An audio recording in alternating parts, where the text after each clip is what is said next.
Today I have a very important guest,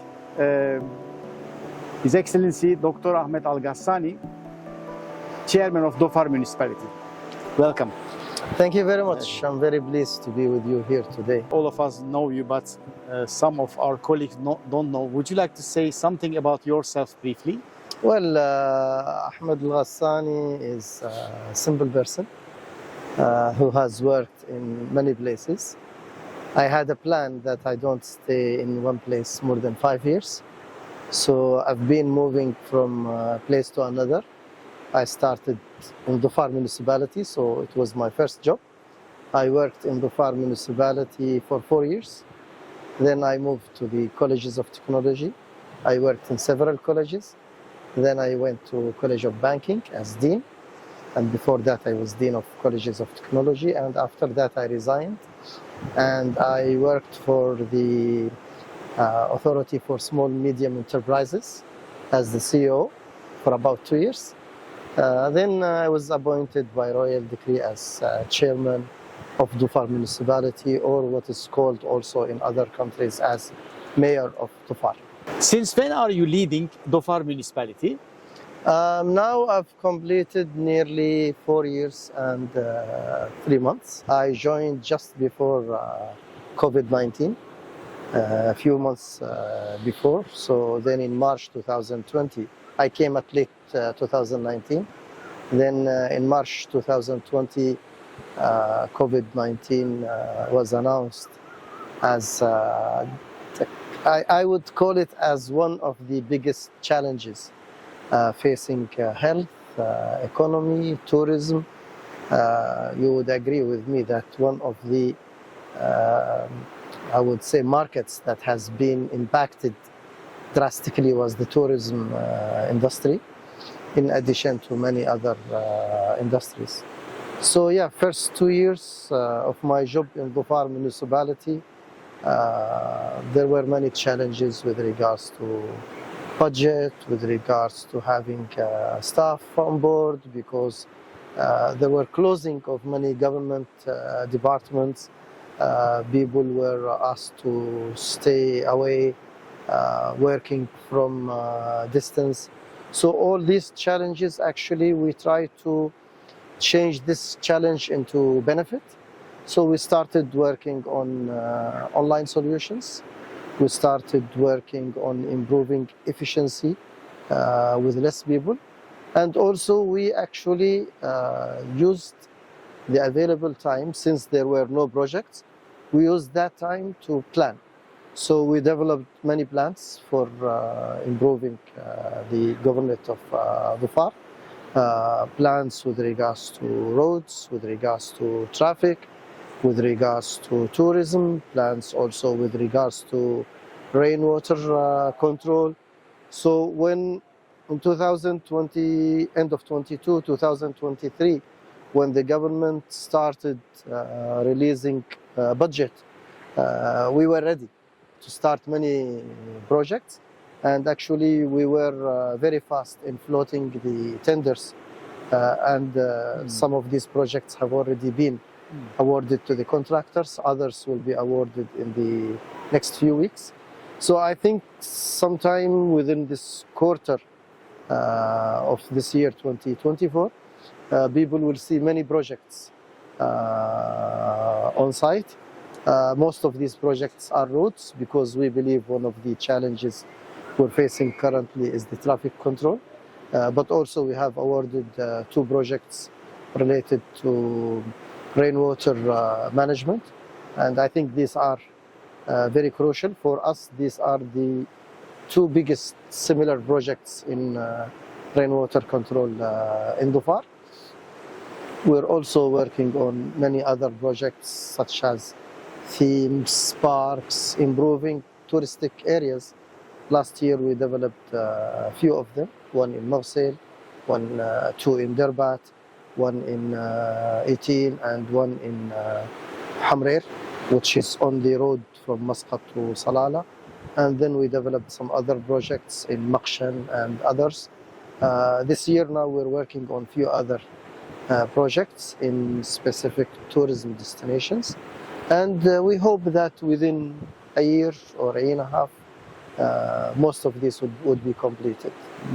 We're also working on improving the beaches. We have now a plan for Awqad Beach, which is something like 2.8 kilometers long, and it will consist of main road, parking, walkways, and also ways for bicycles. So people could do different types of activities there. We're also working on improving the waterfront in Daharis, and we hope to float the tender within a month or two. Designs are ready, we're just waiting for some approvals. And then moving a little bit away from Salalah, we're working on improving the beachfront in some other wilayats. Mainly we will have one in Taqa and one in Sadah, and we are in the final stages of design. What kind of challenges you are facing for such projects? One of the challenges is the long process for, let's say, tendering. Yes. And for appointing contractors. Yeah. Now the government has worked on review of the processes, and they have decided to cut some of the redundant activities. And now we hope, according to the plans of the government, that any new project, the tendering process, usually it was taking something between 1 year and 1 year and a half. Now it will be maximum of 5 to 6 months, which is a major change. It means we're cutting 2/3 of the duration of the tendering process. The other challenge we were facing was that many of the planning activities and many of the decision-making activities are done centrally, or were done centrally in Muscat. Now His Majesty Haytham bin Tara has given instructions, and over the past 2 years we've seen lots of restructurings within the government. These restructurings focus on decentralization, moving decision-making from the ministries to their departments in the regions, and this will make a major change. Also, within this restructuring process, the governors in all governorates of Oman have been given more responsibilities to follow up the performance of the departments within their governorate, and also to be fully engaged in planning of the projects, in planning in economic development projects, and also in engaging with the community to make sure that whatever we do addresses the needs of the community. As you know, we cannot work in isolation of people's needs, and therefore His Majesty's instructions on this were very clear.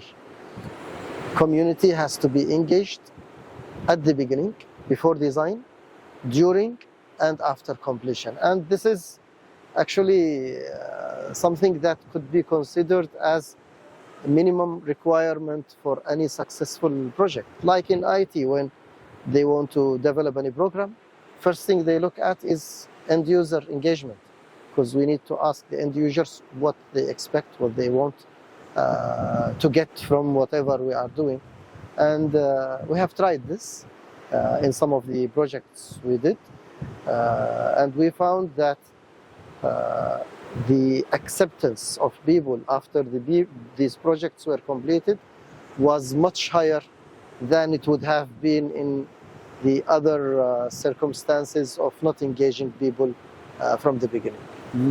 Nowadays, the needs of oil products and oil-related products is getting, the needs are less. Yes. Every year. What do you think about what are the, let's say, further steps for Oman? What they think as a government? You see, Oman has taken this into consideration quite early. First, the government has changed the Ministry of Petroleum into Ministry of Energy and Mining. So now focus is not on petrol or oil, focus is on energy development, and this is very important. Then Petroleum Development Oman, BDO, has been changed to EDO, which is Energy Development of Oman. So even these major players in the oil industry started working on the alternative energy solutions.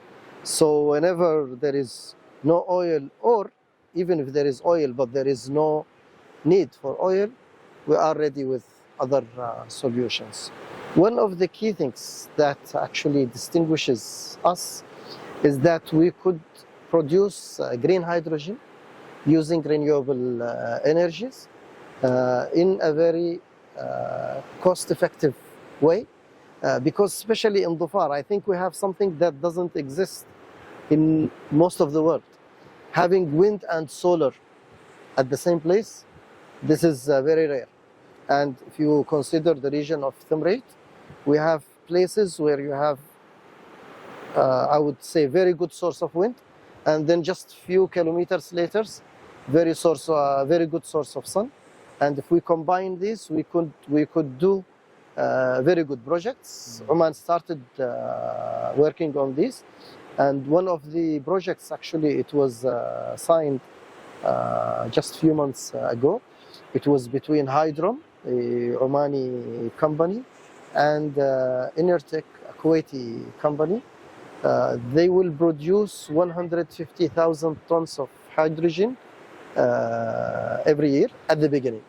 And the target is 1 million ton of green hydrogen by year 2030. This project would cost $20 billion. So it's a huge and massive project.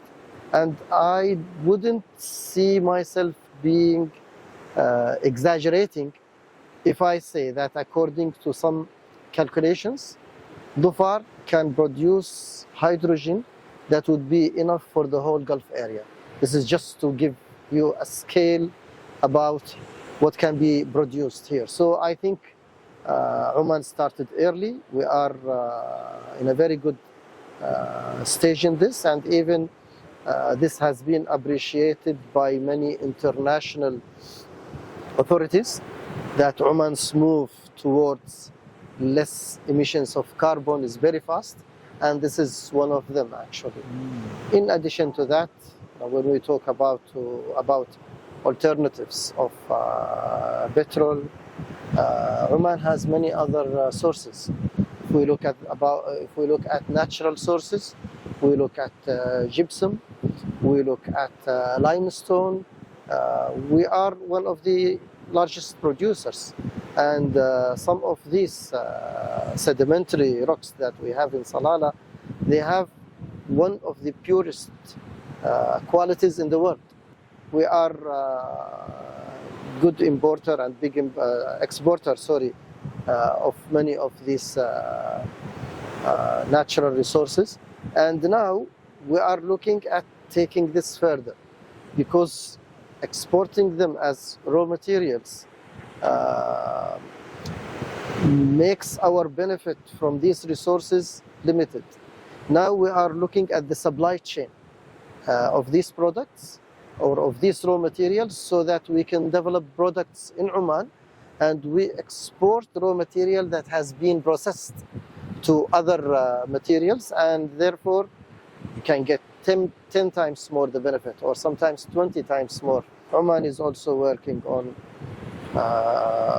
Dhofar's very, I would say, specific, different geographical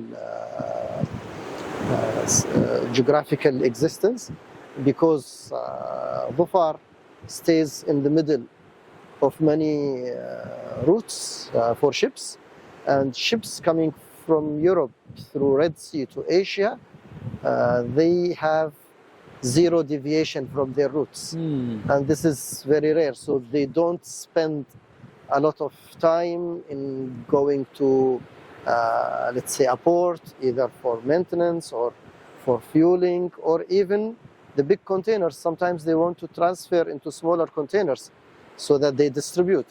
Now, this benefit exists here, and this is one of the rarest places in the world where this advantage is available. For other ports, minimum deviation of 2 days is there. So any ship would lose at least 2 days, and sometimes it goes far longer. Not to mention the unique identity that we have here, which is the safe route. You know, Oman, Dhofar, and the routes next to our seas is one of the safest in the world. And this also attracts many of the investors to come to Oman, because there is less risk in doing business, and also there is less expenditure on insurance for the ships to come through this route. There are many other areas that the government is looking at. One of them is that now Salalah has been identified as one of the key places that would be data hub internationally. And IDCA Group, which is a government group, has been working on this, and now they started some of the works in this. Major companies working in the IT sector, major owners of these companies have shown interest, and it is believed that this would be maybe the second or third most important data hub in the world. Also, a project has been signed with the Free Zone, and this is for developing a data hub and the digital currency processing there. So the potential in Dhofar, I would say, is very unique. We have not talked about tourism, we have not talked about nature, we have not talked about adventure activities, we have not talked about many other areas. We can see now that investors are showing interest. Before, we were spending a lot of time to convince investors to look at some of the projects that we want them to get involved in. Now they come to us because they have seen that the government has relaxed many of the restrictions. They have seen that the government has opened up in many strategies. They have seen that the government has cut short long processes for getting investors into Oman, and this has attracted many to come.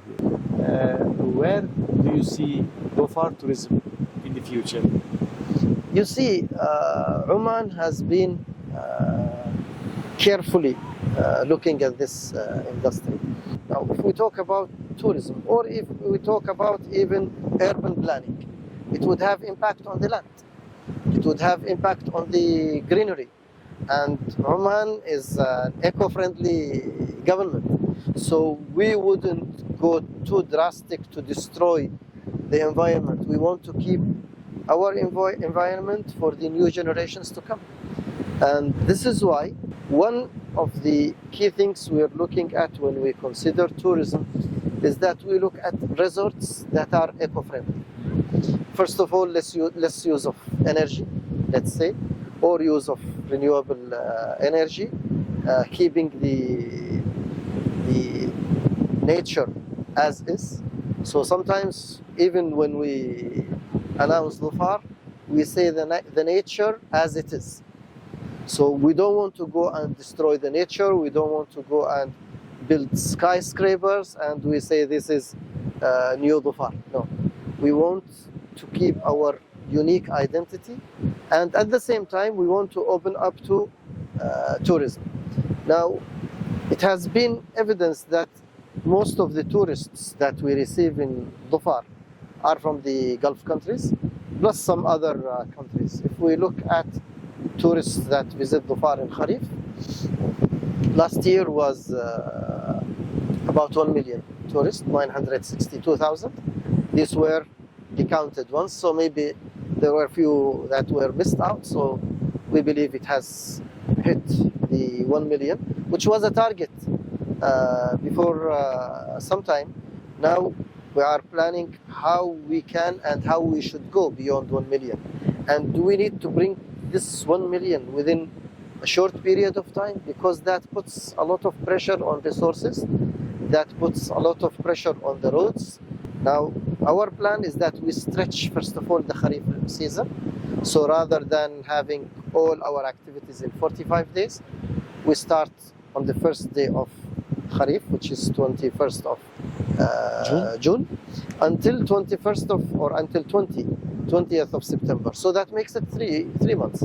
Now, if we just stretch the visitors through this period, maybe we could accommodate 1.5 million without any pressure on the resources, and at the same time giving more benefit to the hotels and to the restaurants and to the different bodies engaged in providing accommodation for these.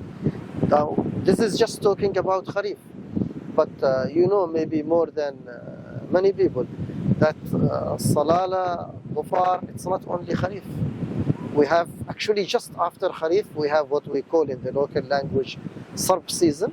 This is just after Kharif, so there is where there is no rain, there is no fog, and the visibility is very clear. There are many people in the Gulf region that love this type of season. So there are visitors that come specifically to enjoy the Kharif. They come just after the Kharif and they spend 2-3 weeks, they enjoy it. So this is another season that we are looking at improving. And maybe a third one, which is the winter, which is your field of expertise actually. Your group of hotels have been very successful in this area. In the Kharif, I believe according to some statistics, Dhofar is attracting, in the winter, around 200,000 tourists throughout. And evidenced by you, all your rooms are occupied from November or maybe from October until April or May. And so we need more hotels actually to accommodate this. But if I just make comparison about how much or how many we can accommodate in Kharif and how many we are able to accommodate in winter, if in 45 days we can accommodate 1 million, then in 6 months we definitely can accommodate 3 to 4 times that figure. And therefore I would say that in the winter, Dhofar can accommodate large numbers of tourists with the given resources. Maybe we just need to do a few improvements, and as we discussed with your group before, that we need to look at what the other visitors that come in the winter, what do they look for? Going back to your question, how do we see Salala, or where Salala will be in 10 years' time? I believe one key factor is number of tourists. I think this will double 3 to 4 times. This is my personal belief based on forecasting on the current numbers. I believe that the numbers of hotels will increase, and there are plenty coming in the pipeline. I believe that the quality of services that we provide to these tourists is crucial to success. Original traditions that we have, we want to keep them because these are our values. When you talk about the modesty or simplicity of Omanism, this is a value. We want to keep it. And this is why many Omani people, they are proud when they say, oh, we are simple, or we are modest, we like visitors, we like people to come and visit us. Many of them have invited some of these visitors to their homes. They welcome them as families, especially our friends from the Gulf countries. whenever I hear any of them talking in any media tool, they say we feel at home. So we want to keep this warmth welcome and this warm environment within the identity of Dhofar.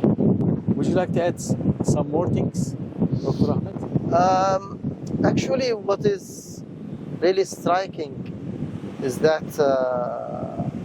Orascom Group and Hawana project is a key success partner to us. This project was just an idea some time ago. Now we can see one of the most attractive tourist destinations in Oman, here in Salalah. The name of this resort is known internationally. I think Suez Group has been very successful in developing this project and in planning for the touristic attraction to Dhofar. And we believe that this development will continue hand in hand with the government. So my message is that we believe that success cannot be done by one party. It has to be collaborative and cooperative work. And our collaboration and cooperation with this group is one of the success stories that you can talk about and we can talk about. It is a model for many other investors to come and to see how Oman has dealt with investors, and to see also how wise investors invested in Oman and made a lot of benefit to themselves and the community at large. Thank you very much. Thank you for your participation.